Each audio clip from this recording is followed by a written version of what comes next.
बिस्मिल्लाहिर्रहमानिर्रहीम। Unit 3 concept of supervision. So objective है unit के सबसे पहले तो आपको डेफिनेशन समझ आ जाएगी। स्टूडेंट इस चैप्टर को समझने पढ़ने के बाद जो है ना सुनने के बाद इस काबिल हो जाएंगे कि वो बता सकेंगे कि जो सुपरविजन है इसकी जो है डेफिनेशन क्या है, सुपरविजन की काइंड्स क्या हैं, फिर करैक्टरिस्टिक्स, नेचर, नर्चर इसकी क्या है, एडमिनिस्ट्रेशन और सुपरविजन में फ़र्क क्या है, फिर पर्पज़ क्या है और इसकी ज़रूरत क्या है सुपरविजन की, देन क्वालिटीज़ क्या हैं और गोल्स क्या हैं सुपरविजन के, और रोल क्या जो है वो प्ले करता है सुपरविजन किसी भी अदारे में, किसी भी सिस्टम में। अब सुपरविजन सबसे पहले जो है ना वो लैटिन वर्ड है जिसका मतलब है from the above and vision means, यानी सुपर का मतलब है from the above and vision mean है टू सी, ठीक है, कि ऊपर से जो है निगरानी करना, देखना, सुनना। उर्दू में इसका मतलब भी होता है निगरानी करना। Supervision main overseeing the activities of others, के दूसरों की एक्टिविटीज़ को ऊपर से जज करना, देखना। Supervision is direction, guidance and control of working force with a view to see that they are working according to plan and are keeping time schedule. तो सुपरविजन का ये एक डायरेक्शन है, ये एक सिमत है। इसमें क्या होता है कि गाइडेंस है, या आप गाइड करते हो, कंट्रोल करते हो, वर्किंग फोर्स है, ठीक है, जिसके थ्रू आप देखते हो कि जो काम आपने लोगों को दिया था, जो प्लान बनाया था उसके मुताबिक काम हो रहा है और उस टाइम पे हो रहा है कि नहीं, जो टाइम टेबल था उसके मुताबिक हो रहा है कि नहीं। Further they are getting all possible help in accomplishing their assign work, ताकि फर्दर वो ये भी जज करने के लिए देखा जाता है ताकि जो आपने काम किया है, जो आपका फैसला था, गोल था, जो आपने काम करवाना था, वो काम टाइम पे हो रहा है या नहीं। अब डेफिनेशन है सुपरविजन की। Supervision is the task of achieving the desired result by means of intelligent utilization of human talent and utilizing resources in a manner that provides a challenge to human talent. It is concerned with initiating action, putting into effect the plan and decision by stimulation of the human resources of the enterprise. तो supervision क्या होता है कि एक task है जिसमें आप क्या करते हैं, आपने डिज़ायर रिजल्ट्स के आपने फॉर एग्जांपल एक चीज़ अचीव करनी है कि जी इतने मंथ में हमने एक कोर्स मुकम्मल करना है या एक काम मुकम्मल करना है। तो उसके लिए आप देखते हो, आप लोगों को इस्तेमाल करते हो, लोगों का जो टैलेंट है कि उस हिसाब से लोगों को, जैसे स्कूल में साइंस का बंदा साइंस, आर्ट्स का बंदा आर्ट्स, उस लिहाज से आप लोगों को मैनेज करते हो और जो आपको रिसोर्सेज मिलते हैं उनको इस्तेमाल करते हो ताकि जो आपका गोल है वो अचीव हो, जो रिज़ल्ट है वो आप अचीव कर सकें। ये स्टार्ट करता है और आपका जो प्लान होता है उस पर, या जो आपका फ़ैसला होता है वो आप अचीव करते हो इंसानों के काम के through the human resource of the enterprise के, किसी इंटरप्राइज यानी किसी ऑर्गेनाइजेशन या स्कूल के जो टीचर हैं, जो ह्यूमन हैं, उनके थ्रू आप अचीव करते हो। इसको कहते हैं supervision. Supervision is the function of assuring that the work is being done in accordance with the plan and instruction. तो सुपरविजन का ये है कि ये एक फंक्शन है जिसके थ्रू आप यकीन दहानी करते हो कि जो काम है वो अकॉर्डिंग टू हो रहा है प्लान, और जो आपने इंस्ट्रक्शन दी थी उसके मुताबिक हो रहा है। अब difference between inspection and supervision. Inspection क्या होता है कि किसी चीज़ का मायना करना, किस चीज़ के बारे में जो है ना मालूमात करना, जैसे कहते हैं जी कि इंस्पेक्ट कर रहा है जी, जो है ना वो मालूमात ले रहे हैं, किस चीज़ की छानबीन करना। और सुपरविजन होता है कि ऊपर से जो है ना आप गाइड भी करते हो, आप फिर उसमें जो है ना वो चेक भी करते हो कि टाइम पे काम हो रहा है। Inspection is an act of assessing among others the job, object, systems, people and buildings to see if orders, quality standards, regulations, laws and rules are being followed.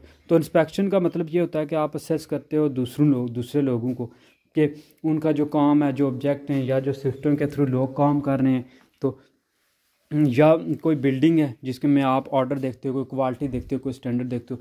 इस तरह की चीज़ें जो है ना आप इंस्पेक्ट करते हो लोगों में कि वो उनमें रूल्स कानून को फॉलो कर रहे हैं या नहीं। ये होती है इंस्पेक्शन करना। जबकि सुपरविजन क्या है, on the other hand is an act of giving an oversight, यानी ऊपर से देखना, oversight on a continuous basis, continuously while giving orders and ensuring that they are carrying out timelessly, effectively and carefully. तो आपके जब inspection में आपने inspection में देखा कि वो कानून, रूल, रेगुलेशन, लॉ फॉलो कर रहे हैं या नहीं। जबकि सुपरविजन में आप सिर्फ देखते हो कि जो कंटिन्यूसली आप नज़र रखते हो, यानी सुपरवाइज में क्या होता है कि एक सुपरवाइज़र बैठा हुआ होता है, वो गाइड कर रहा होता है, वो जो है ना कंटिन्यूसली यकीन दहानी कर रहा होता है कि काम हो रहा है, ठीक है, टाइम के मुताबिक हो रहा है, जिस तरह आपका प्लान था उसके मुताबिक हो रहा है। तो ये डिफरेंस है इंस्पेक्शन और सुपरविजन में। इंस्पेक्शन मोस्टली क्या रिलेट है कि इंस्पेक्ट करना किस चीज़ के बारे में, और सुपरविजन क्या है कि किसी चीज़ के बारे में आप कंटिन्यूसली उस पर नज़र रखना कि वो हो रही है या नहीं हो रही, वो ऊपर से निगरानी करते रहना। अब दोनों में डिफरेंस आ गया, ये कंपैरिजन चार्ट है। इंस्पेक्शन में क्या है, it is a fault finding and fact finding act. इसमें क्या होता है कि आपने इंस्पेक्ट करना होता है कि कहाँ से मसला है, क्यों मसला है, ठीक है, आपने वो मसला ढूंढना होता है, ठीक है। सुपरविजन में क्या होता है, it is an act of giving oversight to subordinate. तो आप जो है ना, आपके नीचे कुछ लोग काम कर रहे हैं, आपने उन पे ऊपर नज़र रखनी है, ओवरसाइट करना है उन्हें। इंस्पेक्ट कैरी इंस्पेक्शंस, तो इंस्पेक्टर्स, तो ये इंस्पेक्टर्स करते हैं मोस्टली, ये कानून के रिलेटेड है, लॉ और रूल हो रहे हैं फॉलो या नहीं। जबकि सुपरवाइजर कैरी सुपरविजन, जो सुपरविजन करते हैं उनको सुपरवाइजर कहते हैं, और जो इंस्पेक्शन करते हैं उनको इंस्पेक्टर कहते हैं। Inspections are not necessarily carried out on subordinates. An external body में carry out inspections in an organization as recommended or enforce by the government. तो इंस्पेक्शन के लिए जो है ना कोई पुलिस वाला बंदा कर सकता है, कोई जो है ना अलग बंदा बाहर से कर सकता है, जबकि सुपरविजन के लिए ऐसा नहीं है। सुपरविजन सिर्फ जो है ना वो वहाँ बंदा होगा, जैसे किसी स्कूल में जी एक सुपरवाइज़र है, तो वही जो है ना वो उसको ओवरसाइट करेगा। Inspectors do not give orders, जो इंस्पेक्शन करते हैं वो ऑर्डर नहीं दे सकते, जबकि जो सुपरवाइज़र है वो ऑर्डर भी दे सकता है कि इस तरह करो, आप अब यहाँ से यहाँ करो, ये मिस्टेक है, अब यहाँ से वहाँ करो। जबकि जो इंस्पेक्टर है वो सिर्फ आपकी फॉल्ट ढूंढेगा, वो उस पर छानबीन करेगा, ठीक है। Inspections is not done continuously but on a schedule time frame. तो इंस्पेक्शन जो है ना वो कभी कभी, यानी हो सकता है महीने में एक दफ़ा जी इंस्पेक्ट करो कि ठीक है यहाँ की फूड अच्छी है, यहाँ के जो है ना टीचिंग मेथड अच्छे हैं, यहाँ का सब कुछ अच्छा है।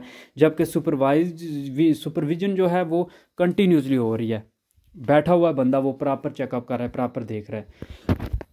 अब पॉइंट्स क्या हैं सुपरविजन की, ऑटोक्रेटिक और अथॉरिटेरियन सुपरविजन, यानी कोई अथॉरिटी करती है, ठीक है। फिर है लेसिस फ्लेयर और फ्री रेन सुपरविजन। फिर डेमोक्रेटिक सुपरविजन और ब्यूरोक्रेटिक सुपरविजन। अब ऑटोक्रेटिक या अथॉरिटेरियन जो आती है, under this type the supervisors Wilde's absolute power and wants complete obedience from his subordinates. तो इस टाइप में क्या होता है कि सुपरवाइज़र जो है ना वो एब्सोल्यूट पावर चाहते हैं, और चाहते हैं कि उनको कंप्लीट जो है ना फॉलो किया जाए जो नीचे लोग काम करने वाले हैं, यानी अथॉरिटी मांगते हैं कि अथॉरिटी हमारी हो, नीचे जो भी लोग हैं जो हम उन्हें ऑर्डर दें वो करें। He wants everything to be done strictly according to be his instruction and never likes any intervention from his subordinates. तो इसमें क्या होता है कि वो चाहते हैं कि सिर्फ हमारी मानी जाए, हमारे अंडर हो सब कुछ, जो हमारे सब ऑर्डिनेट्स हैं जो नीचे काम करने वाले हैं उनकी कोई उसमें मुदाखलत ना हो, इंटरवेंशन ना हो। This type of supervision is resorted to tackle indiscipline subordinates. तो ये जो है ना इस वजह से ये इस चीज़ में काम देती है कि जब नीचे वाले जो लोग हैं ना वो डिसिप्लिन ना फॉलो कर रहे हैं, तो फिर एक बंदा अथॉरिटी बिठा दी जाती है कि ठीक है ऑर्डर फॉलो करना ही करना है, हर हाल में ये काम करना ही करना है। दूसरा लेसेस फेयर और free rein supervision. This is also known as independent supervision, इसको इंडिपेंडेंट सुपरविजन भी कहते हैं। Under this type of supervision maximum freedom is allowed to the subordinate. इसमें नीचे वाला जो तबका जो काम करने वाला है उसको भी बड़ी जो है ना वो फ्रीडम होती है, वो अपनी मर्जी से काम कर सकता है। The supervisor never interfere in the work of subordinate, in other words full freedom is given to workers to do their job.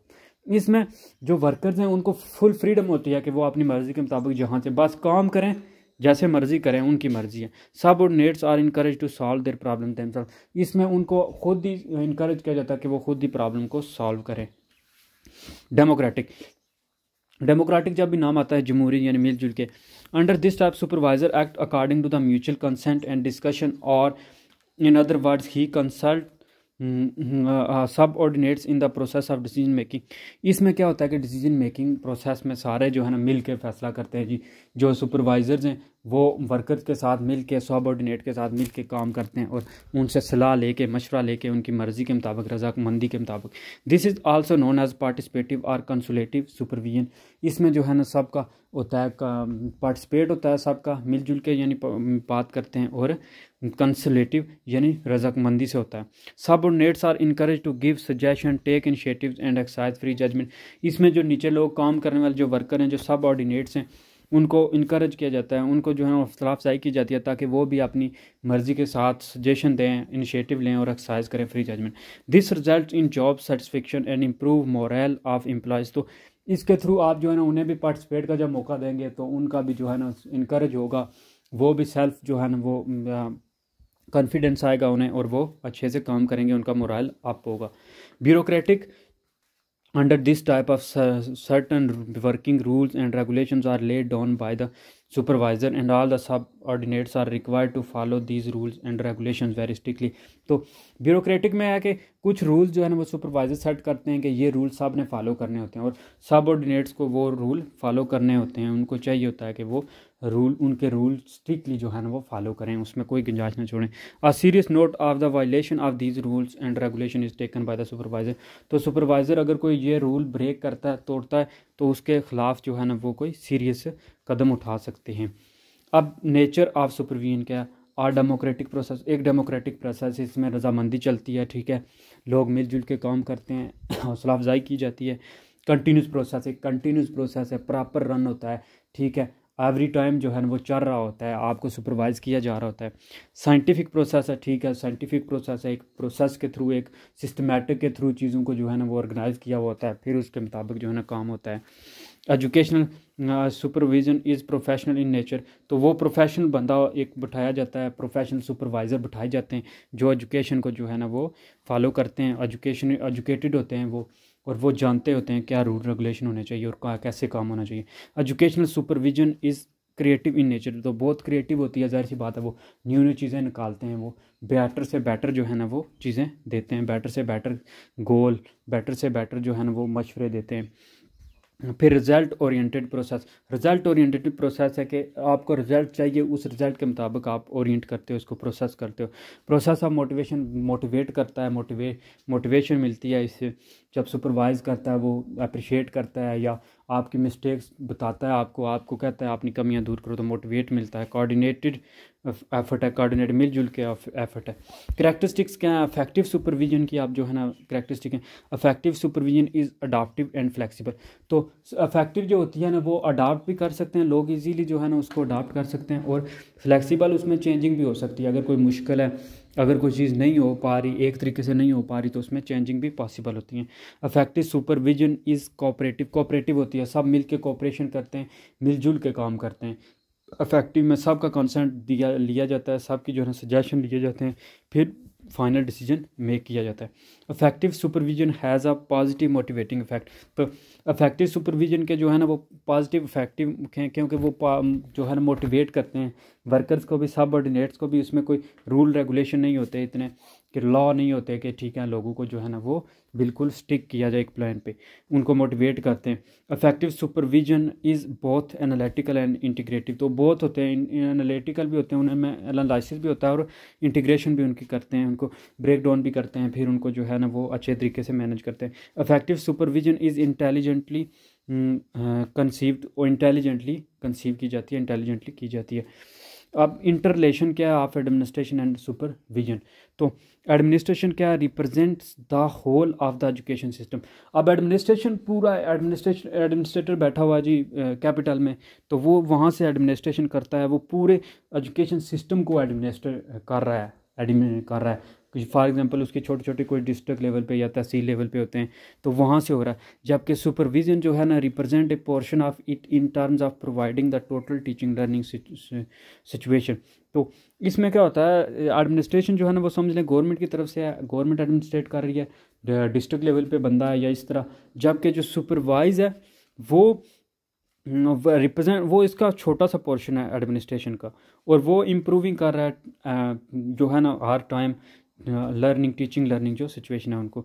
Emphasise authority, administration है जो है वो एम्फेसाइज करता है अथॉरिटी को, जबकि सुपरविजन जो है वो सर्विसेज देते हैं। Favourable condition essential to good teaching and learning, तो एडमिनिस्ट्रेशन जो है ना वो फेवरेबल कंडीशन प्रोवाइड करता है, जबकि सुपरविजन जो है वो कैरी आउट करते हैं, वो जो है ना ऑपरेट करते हैं जो कंडीशंस जो सिचुएशन एडमिनिस्ट्रेशन देता है, जो रिसोर्सेज देता है, सुपरवाइज उसको इस्तेमाल करके आगे ऑपरेट करते हैं।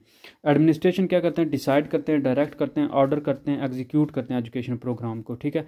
जबकि जो सुपरवाइज है वो असिस्ट करते हैं, एडवाइस करते हैं, गाइड करते हैं, लीड करते हैं कोऑपरेशन को, इम्प्रूविंग द प्रोग्राम। अब एडमिनिस्ट्रेशन क्या, वो सिर्फ फैसला करते हैं जी, वो सिर्फ फिर डायरेक्शन देते हैं और ऑर्डर देते हैं कि हमने ये काम चाहिए, हमने ऐसा पॉलिसियाँ बना दी हैं, आप अब इनको फॉलो करें।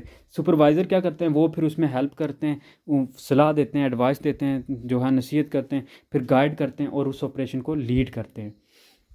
अब difference, the main difference between education administration and supervision are related to their scope and goal, तो इनके स्कोप और गोल से जो है ना वो बताया जा सकता है कि इनके दरमियान क्या डिफरेंस है। Administrators organise and control the resources, represent and guide the instruction community, तो जो एडमिनिस्ट्रेटर्स होते हैं वो ऑर्गेनाइज करते हैं और कंट्रोल करते हैं जो रिसोर्सेज होते हैं, और फिर रिप्रेजेंट करते हैं और गाइड करते हैं जो इंस्ट्रक्शन कम्युनिटी को जो है ना एज अ होल ये सारी जो है ना वो उनको रिसोर्स प्रोवाइड करते हैं, उनके सामने फिर रिप्रेजेंट करते हैं कि ये हमारे रिसोर्स हैं और हमने ऐसे ऑर्गेनाइज करे एज ये हमारा कंट्रोल है। जबकि सुपरवाइज़र जो है वो विजिट करते हैं, डायग्नोज करते हैं, इवालुएट करते हैं और सर्वे करते हैं instruction method, teachers, learners as well as overall climate. तो अब एडमिनिस्ट्रेटर सिर्फ क्या हो गया, उनने रिसोर्स प्रोवाइड कर दिए, रिप्रेजेंट कर दिया और गाइड कर दिया कि ये काम आपने ऐसे करना है।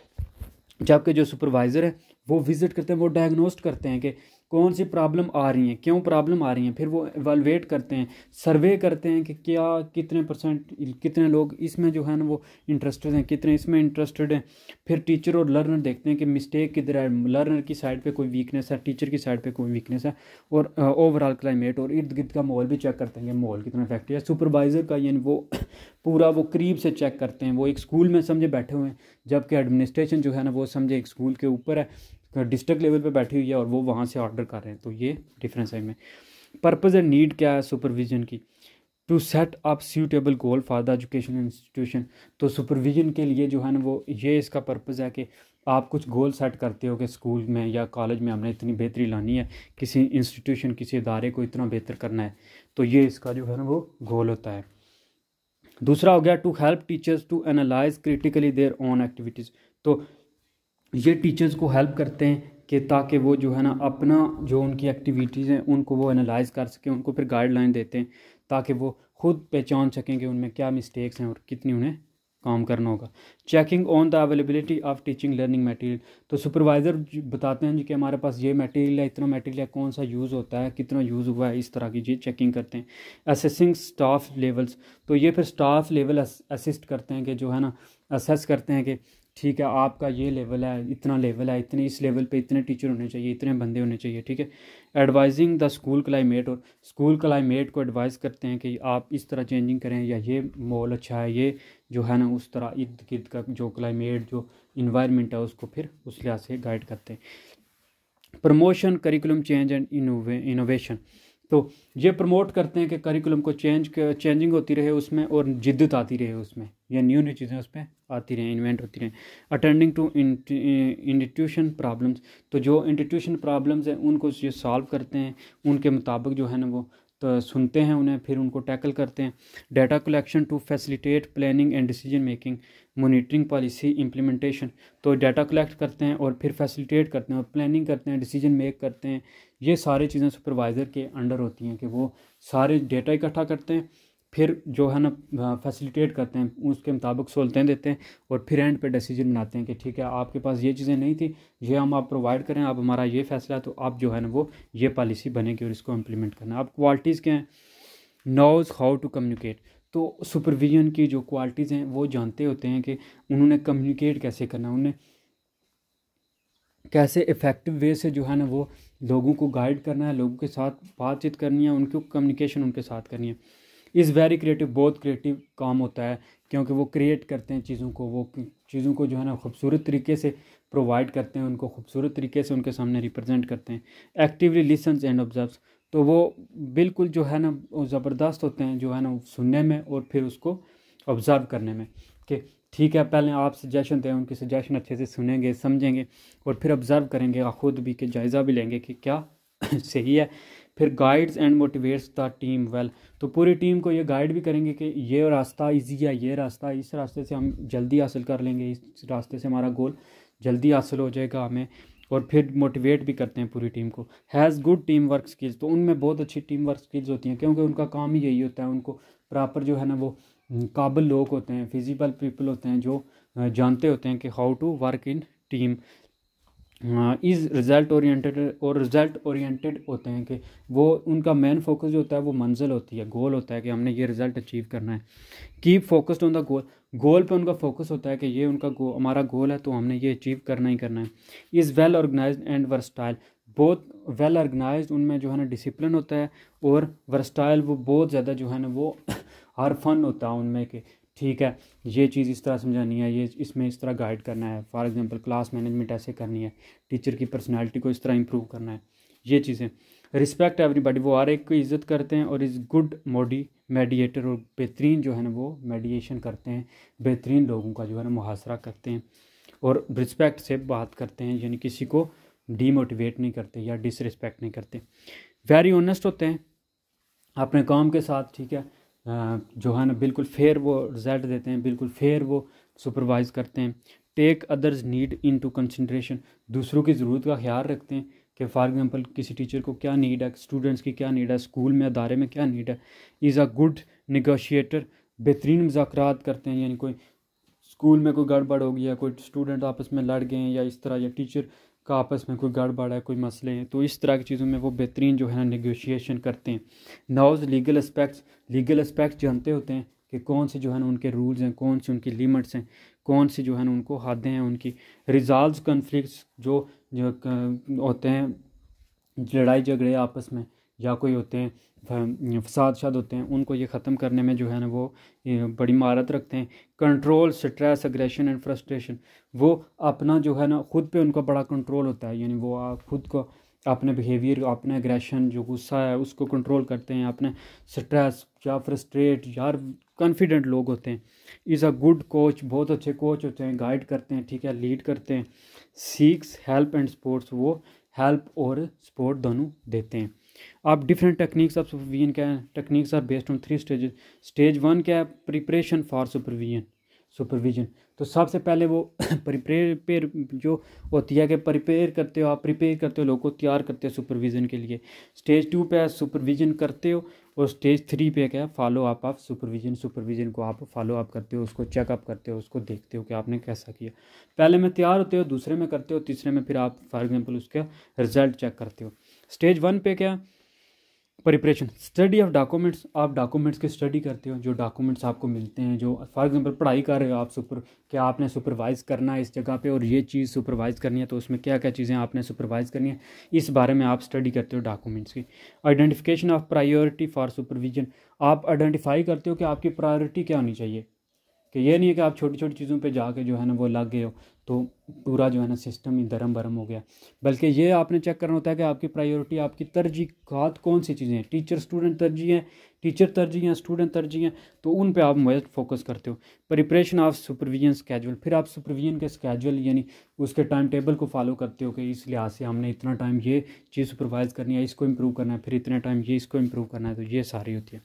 स्टेज 2 पे है, अब आप सुपरवाइज़ कर रहे हो, अब आप इस्टेब्लिशिंग कर रहे हो कंटेक्ट्स, आप सबसे पहले राब्ते कर रहे हो कि ठीक है जिन लोगों को आपने सुपरवाइज़ करना है, फिर रिव्यू कर रहे हो आप ऑब्जेक्टिव टारगेट्स एंड नॉर्म्स, अब आप रिव्यू कर रहे हो कि जो दोबारा चेक कर रहे हो, देख रहे हो, ठीक है, रिव्यू कर रहे हो कि जो आपने चीज़ें, जो ऑब्जेक्टिव हैं आपके, जो टारगेट हैं या आपने जो नॉर्म सेट किए हैं, रिव्यू कर रहे हो जॉब डिस्क्रिप्शन के, आपके काम की डिस्क्रिप्शन क्या है, ठीक है, आपका काम बेसिकली है क्या, आपने उसमें क्या क्या चीज़ें जो है ना वो देखनी है। ऑब्ज़र्व कर रहे हो स्टाफ मोटिवेशन, आपके साथ जो स्टाफ है आप उसको देख रहे हो वो कितना मोटिवेट है, कितने वो लोग लॉयल हैं, कितना वो काम कर सकते हैं, और कैसे आपने उन्हें मोटिवेट करना है।